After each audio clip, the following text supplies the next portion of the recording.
To remove a OneControl Touch Panel, you must first use a small Phillips screwdriver to remove the 2 screws at the bottom of the touchpad.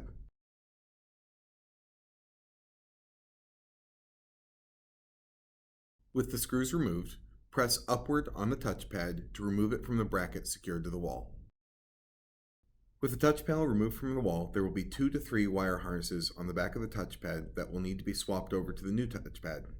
Ensure that they do not fall behind the wall when removing them. If there are only 2 harnesses, one of the ports should be secured with a terminating resistor.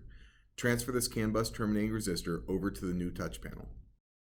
Reconnect your wire harnesses to your new touch panel. If the power harness has power, you should see the touch panel react. To remount the touch panel, press against the top of the bracket and press and slide down. You should feel the bracket click into place. Once you feel the touch panel click into place, re-secure your screws at the bottom of the touchpad to reconnect it to the bracket and ensure it does not pop out.